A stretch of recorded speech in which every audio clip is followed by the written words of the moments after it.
আগে আচ্ছা, নাফিজ আমাকে একটু হোস্ট করে দেন।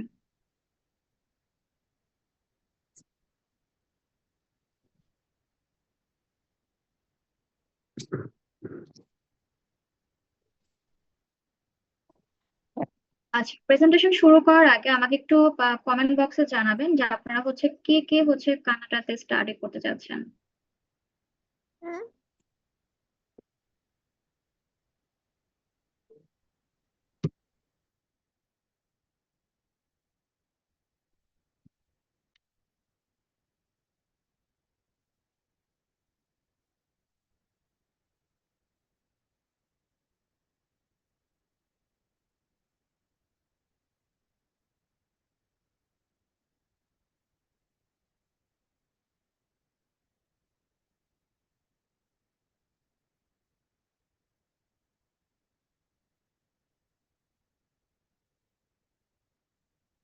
আচ্ছা, ঠিক আছে। তো আজকে আমি কানাডা নিয়ে প্রেজেন্টেশন দিব। তো প্রেজেন্টেশন শুরু করার আগে আমি আমার ইন্ট্রোডাকশন দিচ্ছি। আমার নাম দিথি বারই, এবং এখানে আমি আমার কন্ট্যাক্ট নাম্বার শেয়ার করেছি। যারা আমার সাথে হোয়াটসঅ্যাপে কানেক্ট হতে চাচ্ছেন অথবা ফোন করে কথা বলতে চান কানাডার বিষয়ে অথবা ইউকে ইউএস এর বিষয়ে, সেক্ষেত্রে আমার সাথে অবশ্যই কন্ট্যাক্ট করতে পারবেন। আর আমি হ্যাসেল ফ্রি এডুকেশনে গত 4 বছর ধরে কনসাল্টিং ম্যানেজার হিসেবে জব করছি। তো এই তো আমার ইন্ট্রোডাকশন শেষ। তো আমি এখন পরবর্তী স্লাইডে যাওয়ার আগে আমাকে একটু কমেন্ট করে জানাবেন যে আপনারা কে কে কানাডায় পড়াশোনা করতে চাচ্ছেন, এবং আপনার কেন মনে হচ্ছে যে বাকি ইউকে এবং ইউএস এর প্রেজেন্টেশন তো আপনারা সবাই শুনেছেন। তো কেন কানাডায় পড়াশোনা করা উচিত, অথবা ইউকে অথবা ইউএস এর থেকে কানাডা কেন বেটার? তো আমাকে একটু কমেন্ট করে অবশ্যই জানাবেন।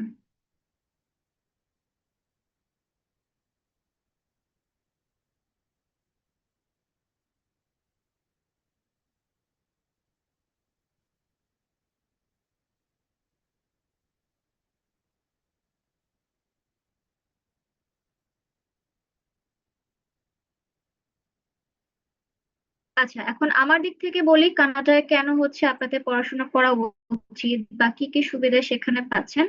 প্রথমত যদি বলি, আপনার যখনই একটা কান্ট্রি সিলেক্ট করেন সবার মাথায় এটাই থাকে যে আমি সেখানে কত পার্সেন্ট স্কলারশিপ পাবো। কারণ পড়াশোনা আপনাকেই কন্টিনিউ করতে হবে, ফাইন্যান্সিয়াল দিকটা আপনাকেই সামলাতে হবে। এখানে আসলে কোনো এজেন্সি সেরকম ভাবে সাপোর্ট আপনাকে দিতে পারবে না। তো সেক্ষেত্রে আমি যদি বলি, অবশ্যই কানাডা আপনাকে ফার্স্ট প্রায়োরিটি রাখা উচিত। কারণ কানাডার কিছু ইউনিভার্সিটি আপনাকে আপ টু 20,000 কানাডিয়ান ডলার পর্যন্ত স্কলারশিপ দিচ্ছে। আর সেখানে ডিপোজিট মাত্র 2,000 কানাডিয়ান ডলার।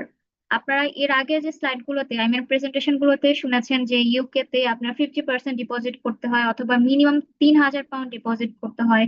ইউএসএ তে ভিসার পরে আপনার টিউশন ফি দিতে হয়। তো সবকিছু মিলিয়ে আমি কানাডার কথা যদি বলি, তাহলে এখানে আপনি যখন ভিসা অ্যাপ্লাই করবেন তার আগে আপনাকে মাত্র 2,000 কানাডিয়ান ডলার দিলেই আপনার অ্যাডমিশনটি আপনি কনফার্ম করতে পারছেন। Third thing on campus job option. আপনার কানাডায় কিছু অন ক্যাম্পাসে জবের অপশন আছে। আপনি যখন সেখানে অ্যাডমিশন নিবেন, আপনি অন ক্যাম্পাস জবের জন্য কিন্তু অ্যাপ্লাই করতে পারবেন। ওকে, সো তারপর যেটা সবাই চায়, দেশের বাইরে পড়াশোনার জন্য সবার একটাই প্রায়োরিটি যে আমি কোথায় ভালো বা সরি মানে ইজিলি পিআর পাবো। এবং সেই ক্ষেত্রে যদি বলি, অবশ্যই কানাডা আপনাদের প্রথম অপশন থাকতে হবে। কারণ কানাডায় আপনি পড়াশোনা কমপ্লিট করার পরপরই আপনি পিআর এর জন্য কিন্তু অ্যাপ্লাই করতে পারবেন। সো মোটামুটি আমি যদি বলি টাইম টেবিলটা, তাহলে 5 বছরের মধ্যে আপনি পিআর এর জন্য অ্যাপ্লাই করতে পারছেন। ওকে।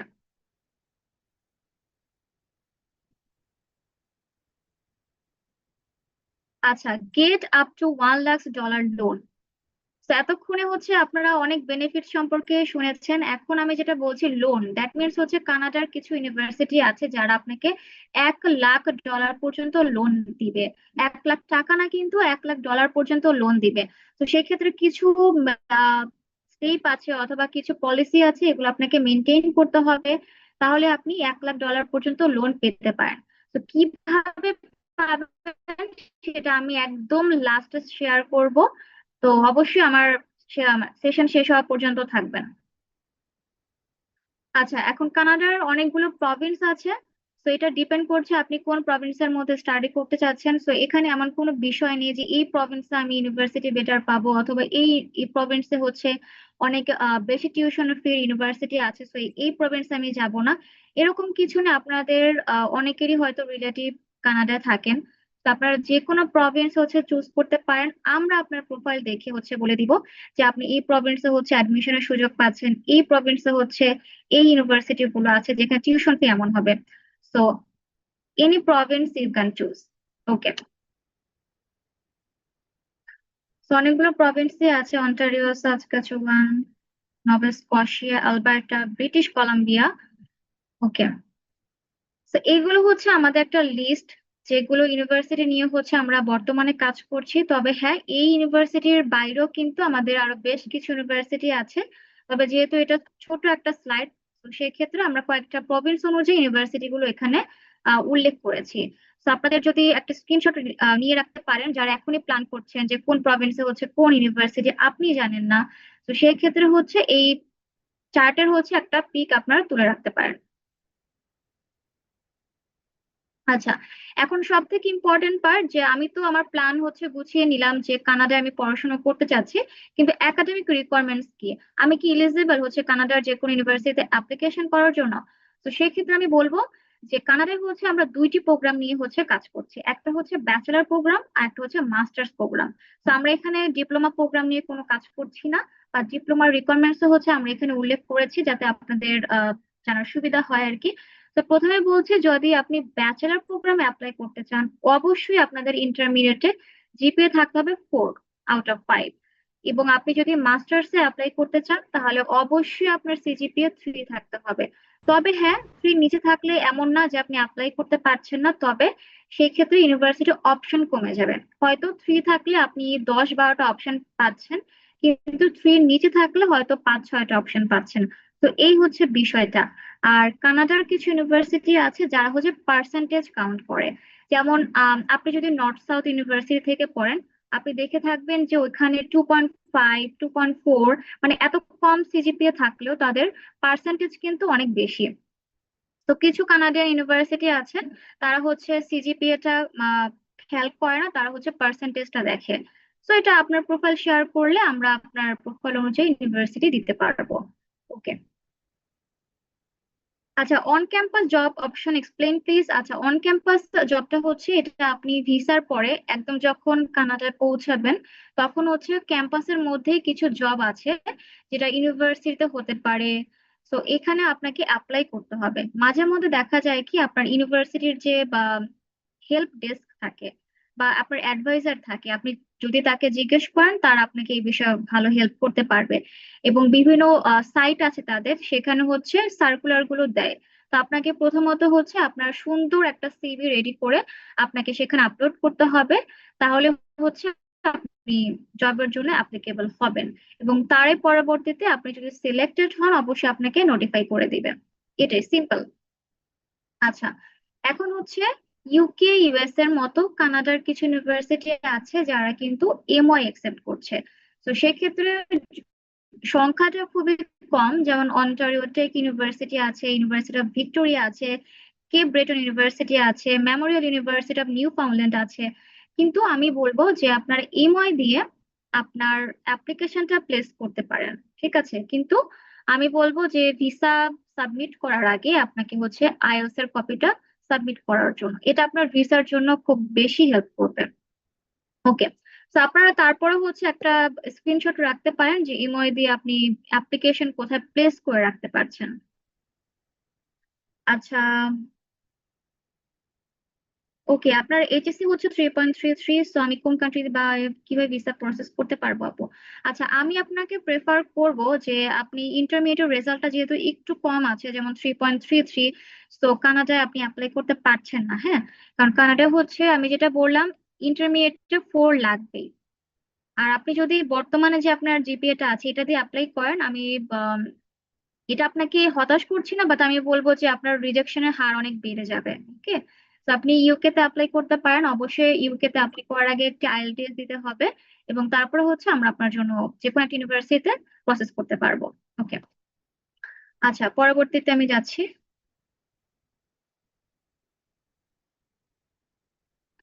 ওকে, সো এখন হচ্ছে যে কানাডা অ্যাপ্লিকেশনস এর জন্য আমার কি কি ডকুমেন্টস দরকার পড়ে।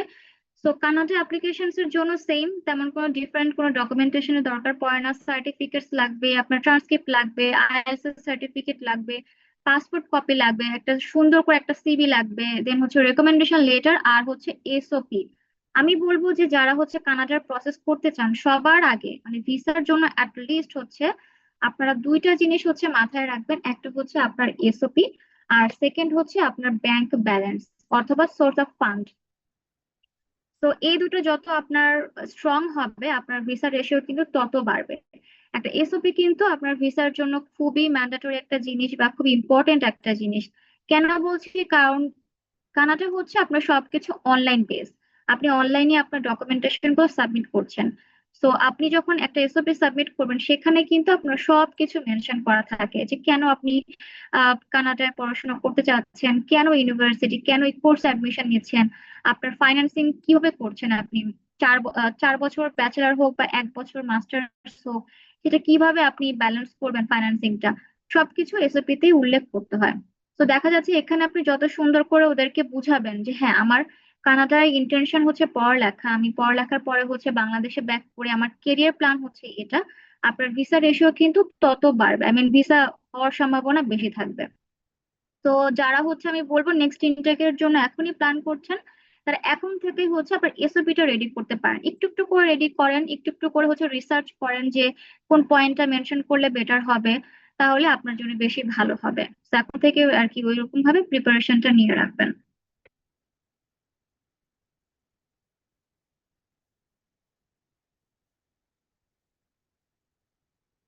আচ্ছা, মাদ্রাসা ব্যাকগ্রাউন্ডে যদি স্টুডেন্ট হয়ে থাকেন ভাইয়া, তাহলে অবশ্যই আমি ইউকেটা সাজেস্ট করব। কারণ হচ্ছে বা ইউকে তে বেশ কিছু ইউনিভার্সিটি আছে যারা হচ্ছে মাদ্রাসা ব্যাকগ্রাউন্ডের স্টুডেন্ট একসেপ্ট করে। হ্যাঁ, তো কানাডা বা অস্ট্রেলিয়ার জন্য আপনার একটু আই মিন হচ্ছে রিস্ক হয়ে যাবে আপনার প্রোফাইলটা। ওকে। জিয়া, জিওল ভাইয়া লিখেছে। হ্যাঁ ভাইয়া, আপনার যেহেতু বিএস করা আছে এবং এমএস দুইটাই করা আছে, তাহলে আপনি অ্যাপ্লিকেশন করতে পারবেন। তবে হ্যাঁ, আপনার ইংলিশের রিকোয়ারমেন্টসটা কি সেটা আমি পরবর্তীতে জানাচ্ছি। ওকে, সো এখন হচ্ছে কস্ট বিফোর ফ্লাইট। আচ্ছা, আপনার কানাডায় পড়াশোনা করতে হলে কিছু দিক হচ্ছে যেটা বিবেচনা করতে হবে, অলরেডি আমি শেয়ার করে আছি। এখন আপনাদের বাজেট কেমন থাকতে হবে বা আপনার কোন স্টেপে হচ্ছে কত টাকা হচ্ছে খরচ হবে। ওকে, তো প্রথমত বলছি, কানাডায় হচ্ছে অ্যাপ্লিকেশন ফি আছে। এটা মনে করবেন না যে এই অ্যাপ্লিকেশন ফিটা হচ্ছে আমাদেরকে দিচ্ছেন, অ্যাকচুয়ালি হচ্ছে এটা ইউনিভার্সিটিকে আপনাকে পে করতে হবে। আপনি যখন আমাদের কাছে আপনার প্রোফাইলটা শেয়ার করবেন, আমরা আপনার প্রোফাইল অথবা আপনার প্রেফারেন্স অনুযায়ী ইউনিভার্সিটি লিস্ট প্রোভাইড করব। তারপরে হচ্ছে সেখানে আমরা মেনশন করে দিব যে এই ইউনিভার্সিটিতে হচ্ছে এত কানাডিয়ান ডলার পর্যন্ত অ্যাপ্লিকেশন ফি নিচ্ছে। তো আপনার উপর ডিপেন্ড করে আপনি একটা ইউনিভার্সিটিতে করবেন নাকি অনেকগুলো ইউনিভার্সিটিতে করবেন। তো সেই হিসেবে কিন্তু কস্টিংটা ডিপেন্ড করবে। তবে হ্যাঁ, আমাদের পোর্টালে মাঝে মধ্যে হচ্ছে অ্যাপ্লিকেশন ফি এর উপরে ওয়েভার থাকে। আহ মোটামুটি 0 থেকে আপনার 150 পর্যন্ত কানাডিয়ান ডলার অ্যাপ্লিকেশন ফি হয়ে থাকে। এখন হচ্ছে টিউশন ফি ডিপোজিট। আচ্ছা, টিউশন ফি ডিপোজিট যেটা আমি বলেছিলাম যে 2000 কানাডিয়ান ডলার থেকে শুরু হয়, বাট কিছু কিছু ইউনিভার্সিটি আছে যারা 50% পর্যন্ত হচ্ছে আই মিন টিউশন ফি নিয়ে থাকে। তো এটাও ডিপেন্ড করে যে আপনি কোন ইউনিভার্সিটিতে হচ্ছে অ্যাপ্লাই করছেন। ওকে। আচ্ছা, এখন হচ্ছে ভিসা ফি। ভিসা ফি হচ্ছে মাত্র 235 কানাডিয়ান ডলার, দ্যাট মিনস হচ্ছে 20,738 টাকা। তো আমি যদি পুরোটা আপনাকে একটা ক্যালকুলেট করে বলি যে কত টাকা খরচ হতে পারে, তো এটা ডিপেন্ড করছে, যেমন আপনার 1 লাখ থেকে 2 লাখ টাকার মতো খরচ হতে পারে। ওকে, তো এটা টোটালি ডিপেন্ড করবে ইউনিভার্সিটির উপর এবং আপনি কত ডিপোজিট করে যাচ্ছেন, বাট মিনিমাম 2 লাখের মধ্যে আপনি ট্রাই করতে পারছেন।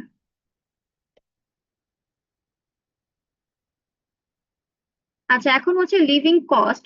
ইউকে ইউএস এর মতো আপনাকে কানাডা ইউনিভার্সিটিতেও হচ্ছে আপনার ব্যাংক স্টেটমেন্ট শো করতে হবে, যেটা আমি আগেও বলেছি যে ভিসা রেশিও ডিপেন্ড করছে, এক হচ্ছে আপনার এসওপির উপর এবং দুই হচ্ছে আপনার ব্যাংক ব্যালেন্সের উপর, আপনি সোর্স অফ ফান্ড কিভাবে দেখাচ্ছেন। ওকে, তো এখানে লিভিং কস্ট হচ্ছে আপনার এই গত বছর জানুয়ারি থেকে একটু পরিবর্তন হয়েছে। যেমন যদি একটা ইন্টারন্যাশনাল স্টুডেন্ট আপনার সেখানে স্টাডি করতে চায়, তাহলে হচ্ছে $20,635 এটা আপনাকে ব্যাংকে দেখাতে হবে পার পার্সন। ওকে, তো এটা হচ্ছে আপনার ফুল একটা লিভিং কস্ট, এটা অবশ্যই আপনাকে ব্যাংকে দেখাতে হবে। এবং এর সাথে হচ্ছে আপনার টিউশন ফি দেখাতে হবে। লাইক আপনার টিউশন ফি যদি হয় $12,000 আপনি সেখান থেকে হচ্ছে £6,000 ডিপোজিট করে যান, তো সেই ক্ষেত্রে আপনাকে 50% দিয়ে গেলে বাকি 50% কিন্তু ব্যাংকে শো করতে হবে। ওকে, আচ্ছা। এরপর হচ্ছে ইংলিশ রিকোয়ারমেন্টস এর উপর। ইংলিশ রিকোয়ারমেন্টসটা হচ্ছে কানাডা ইউনিভার্সিটি একটু হাই। তো সেটা হচ্ছে আইএলটিএস এ আপনাকে ব্যাচেলার প্রোগ্রামে হচ্ছে 6.0, নো ব্যান লেসেন 6 থাকতে হবে। আবারও বলছি 6.0, নো ব্যান লেসেন 6। আপনি ইউকে ইউএসএ তে দেখেছেন যে 6 নো ব্যান লেসেন 5.5 দিয়ে হচ্ছে, কিন্তু কানাডায় কিন্তু এটা পসিবল না, মিনিমাম ব্যান্ড হচ্ছে 6 লাগবেই লাগবে। আর মাস্টার্সে যদি আপনি অ্যাপ্লাই করতে চান অবশ্যই 6.5, নো ব্যান লেসেন 6। তো এই যে রিকোয়ারমেন্টসটা এটা কিন্তু সাবজেক্ট টু সাবজেক্ট হচ্ছে ভ্যারি করবে। যদি আপনি ফিজিক্স, কেমিস্ট্রি, তারপর হচ্ছে নার্সিং কোর্সে অ্যাডমিশন নিতে চান, তাহলে কিন্তু আপনার এই রিকোয়ারমেন্টসটা একটু বাড়বে। এখন আসি অ্যাপ্লিকেশন প্রসেসে, যে টোটাল অ্যাপ্লিকেশনটা আমার কিভাবে হচ্ছে।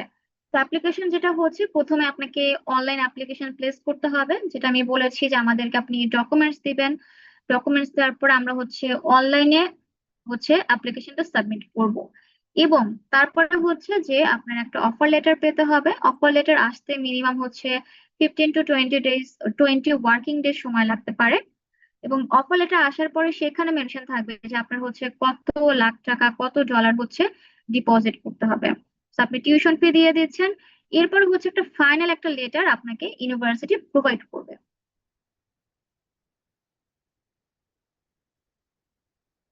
একটু চার্জারটা দিবি? ওকে, সো এখানে আপনাকে যেটা করতে হবে, এলো এলো ওটা দিবে। তো তারপরে হচ্ছে আপনাকে ডকুমেন্ট সাবমিট করতে হবে, আই মিন হচ্ছে ভিসা সাবমিট করতে হবে। ভিসা সাবমিটের বেলায় যেটা হচ্ছে আপনার কিছু ম্যান্ডেটরি ডকুমেন্টস আছে। যেমন আমি আগেও বলেছি যে সোর্স অফ ফান্ড যত বেটার হবে তত আপনার ভিসা রেশিও বাড়বে। তো কানাডা ভিসা অ্যাপ্লিকেশনে অনেক কিছু দরকার, যেটা আপনি আসলে একটা এজেন্সি ছাড়া হচ্ছে অ্যাপ্লাই করাটা খুব রিস্কি হয়ে যাবে। কারণ হচ্ছে আমরা জানি কি কি ডকুমেন্ট আপনাকে সাবমিট করতে হবে, কি কি ডকুমেন্ট দিলে হচ্ছে আপনার ভিসাটা ভালো হবে। তো অবশ্যই আমাদের সাথে কন্ট্যাক্ট করবেন। ওকে, সো আপনি অনলাইনে ভিসা সাবমিট করে ফেললেন, এরপর হচ্ছে গেট ভিসা। ভিসা আসতে মোটামুটি আপনার 15 working days to 4 working days এর মতো, সরি, 4 উইকস এর মতো হচ্ছে টাইম লাগতে পারে। তো এটা টোটালি ডিপেন্ড করছে একদম এম্বাসির উপরে। ওকে, এখন সব থেকে গুরুত্বপূর্ণ বিষয় আসে যে এডুকেশন লোন নিয়ে যে আমি শুরুতে কথা বলেছি। এডুকেশন লোনটা মেইনলি হচ্ছে আপনাকে শুধুমাত্র টিউশন ফি এবং হচ্ছে লিভিং এক্সপেন্সের উপর হচ্ছে লোন প্রোভাইড করছে। ঠিক আছে, তো লোন হচ্ছে যেটা $1,00,000 পর্যন্ত। এবং এই যে লোনটা আপনাকে দিচ্ছে সেটা পরিশোধ করার জন্য আপনাকে 10 বছর পর্যন্ত সময় দিচ্ছে। এখন এটা আপনার উপর ডিপেন্ড করে যে আপনি কি মান্থলি হচ্ছে আপনার যে লোনটা আপনি নিয়েছেন সেটা পরিশোধ করবেন কিনা, অথবা ইয়ারলি পরিশোধ করবেন কিনা। সেটা অনেকগুলো সিস্টেম আছে। আপনি যখন ভিসা পেয়ে যাবেন অথবা অ্যাপ্লিকেশন করবেন, আপনাকে সেখানে মেনশন করতে হবে যে কত বছর বা হচ্ছে আপনি কখন হচ্ছে ইনস্টলমেন্টটা দিবেন। হ্যাঁ, তো আমি প্রিফার করবো, হ্যাঁ, 10 বছর হয়তো ওরা টাইম আপনাকে দিচ্ছে, কিন্তু মান্থলি অথবা ইয়ারলি হচ্ছে আপনি লোনটা পরিশোধ করবেন। ওকে, এবং এখানে কিন্তু কোনো কোসাইনের দরকার নেই, শুধুমাত্র আপনার একটা অ্যাপ্লিকেশন প্লেস এবং ইউনিভার্সিটিকে আপনি হচ্ছে জানাবেন যে আপনি লোন নিতে চাচ্ছেন এবং ইউনিভার্সিটি আপনাকে পারমিশন দিয়েছেন। তো এখানে একটা কোশ্চেন আসতে পারে, আপু আমি লোন দিচ্ছি, ইউনিভার্সিটি আমাকে লোন দিচ্ছে, তো আমার কি ভিসা পাওয়ার ক্ষেত্রে কোনো প্রবলেম হবে কিনা। তো আমি বলবো ভিসা পাওয়ার ক্ষেত্রে কোনো প্রবলেম নেই। কারণ এই দায়ভার মানে এই যে লোনের যে দায়ভারটা কিন্তু ডিরেক্ট ইউনিভার্সিটি নিচ্ছে। তো আপনাকে এখানে ভিসা নিয়ে কোনো প্রবলেম হবে না। আপনি লোন পরিশোধ করছেন কি করছেন না এই দায়ভার কিন্তু ইউনিভার্সিটি নিচ্ছে। ওকে, তো অবশ্যই লোন পরিশোধ করতে হবে, কিন্তু আপনার ভিসা পাওয়ার ক্ষেত্রে কোনো প্রবলেম হচ্ছে না, এতটুকু মাথায় রাখলেই হবে।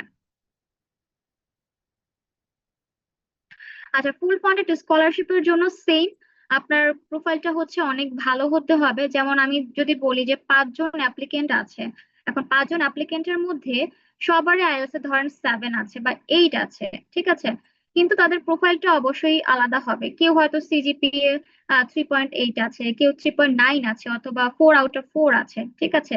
তো কার প্রায়োরিটি বেশি? 4 আউট অফ 4 যিনি পেয়েছে তার যদি আইএলটিএস এ বেশি থাকে, তার যদি এক্সট্রা কারিকুলাম অ্যাক্টিভিটিস ভালো থাকে, তার পাবলিকেশন আছে, তো তার প্রোফাইলটা কিন্তু সবার থেকে আলাদা, মানে বাকি 4 জন থেকে আলাদা। তো তাকে হচ্ছে ফুল ফান্ডেড দিবে। তো আপনি যদি মনে করেন যে হ্যাঁ আপনার প্রোফাইলটা স্ট্রং আছে, আপনি ফুল ফান্ডেটের জন্য অ্যাপ্লাই করতে পারেন। তবে এক্ষেত্রে আমরা আপনাকে হেল্প করতে পারছি না, কারণ আমরা হচ্ছে ফুল ফান্ডের জন্য প্রসেস করি না। নো, আমরা শুধুমাত্র স্টুডেন্ট ভিসা ভাইও ওয়ার্ক ভিসা নিয়ে প্রসেস করি না। আচ্ছা, ওকে, এখন আসি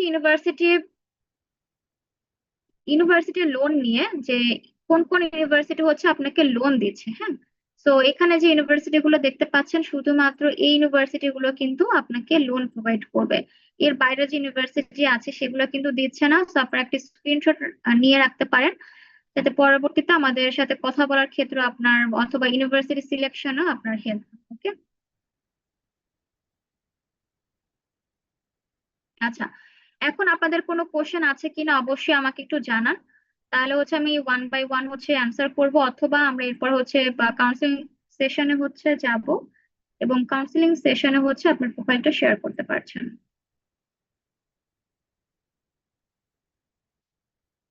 আচ্ছা, আপনার 2.67 আছে ভাইয়া। সো আপনাকে অবশ্যই আইএলটিএস টা ম্যান্ডেটরি। আমি যেটা বলছি যে আপনি এমওয়াই দিয়ে অথবা অন্য কোনো ইংলিশ প্রফিসিয়েন্সি দিয়ে একটা অফার লেটার নিয়ে রাখতে পারবেন। অফার লেটারের প্রবলেম হবে না, কিন্তু আপনি যখন ভিসাটা সাবমিট করবেন তখন একটা অ্যাটলিস্ট হচ্ছে আইএলটিএস এর ডকুমেন্ট সাবমিট করেন। এটা অবশ্যই ভিসার জন্য ভালো হবে। এখন দেখেন, কানাডা বলেন, ইউএসএ বলেন, যে কোনো কান্ট্রিতেই বলেন, আপনি যখন ভিসাটা সাবমিট করবেন, আসলে ইউনিভার্সিটি রিকোয়ারমেন্টস এর অভাব নাই, অনেক ধরনের টেস্ট হচ্ছে ওরা একসেপ্ট করে। কিন্তু আপনাকে এটা বুঝতে হবে যে একটা ভিসা পাওয়াই কিন্তু সবকিছু না। আপনার সেখানে গিয়ে হচ্ছে স্ট্রাগলিংটা আপনাকেই করতে হবে, আমরাও করছি না বা আপনার আত্মীয় স্বজনও করছে না। এখন আপনার যদি একটা ভালো ইংলিশের প্রফিসিয়েন্সি থাকে, আপনার কিন্তু জবের জন্য হেল্প হবে। আপনি যদি ওখানের ভাষাটাই না জানেন, ভালো করে কথাই না বলতে পারেন, তাহলে তো আপনাকে সেখানে কোনো কাজেই নিবে না, তাই না? তো আপনারা অনেকেই মনে করছেন ওকে ফাইন, আমি ইএমআই দিয়ে, আমি পিটিএ দিয়ে হচ্ছে অ্যাপ্লাই করে ভিসা পেয়ে যাবো, আমি তো ভিসা পাচ্ছি, আমার আত্মীয় স্বজন ভিসা পাচ্ছে আর কি। তো সেক্ষেত্রে বলবো ভিসা পাওয়াটা সবকিছু না। ওইখানে গিয়ে আপনি স্ট্রাগলিং আপনাকে করতে হবে। আপনার একটা ভালো ইংলিশ প্রফিসিয়েন্সি না থাকলে আপনি জব পাচ্ছেন না। তো পরবর্তীতে আপনারাই কিন্তু বলবেন যে আপু, এখানে তো কোনো জবই পাচ্ছি না। ঠিক আছে, তো এটা মাথায় রাখতে হবে। আপনারা অবশ্যই, যেহেতু আমাদের আইএলটিএস ব্যাচে হচ্ছে অ্যাডমিশন নিয়েছেন, তো আমাদের প্রিফারেন্স হবে যে আপনারা আইএলটিএস করে, আইএলটিএস এ ভালো একটা স্কোর পেয়ে হচ্ছে আপনারা ইউকে বলেন, ইউএস অথবা কানাডা, যে কোনো কান্ট্রিতেই অ্যাপ্লাই করেন। ঠিক আছে, ওকে।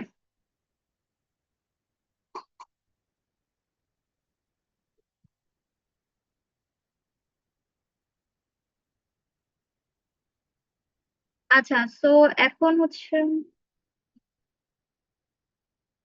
আচ্ছা, যদি আপনার ব্যাংকে হচ্ছে লোন নিয়ে থাকেন ভাইয়া, তো সেই ক্ষেত্রে হচ্ছে স্টেটমেন্ট লাগবে না, কারণ আপনার যে অ্যামাউন্টটা দরকার, আই মিন ব্যাংকে যে অ্যামাউন্ট আপনার দরকার ছিল, সেটাই কিন্তু আপনি ইউনিভার্সিটি থেকে লোন নিয়েছেন।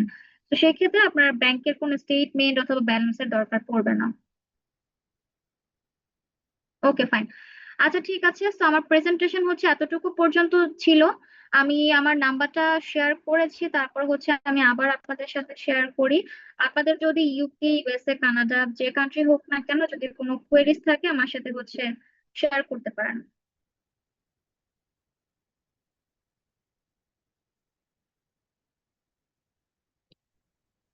ওকে, তো আমার প্রেজেন্টেশন হচ্ছে এতটুকুই ছিল। নাফিস, আপনি আমাকে শুনতে পাচ্ছেন কিনা? আপনি অবশ্যই ব্রেকআউট রুম হচ্ছে ক্রিয়েট করবেন।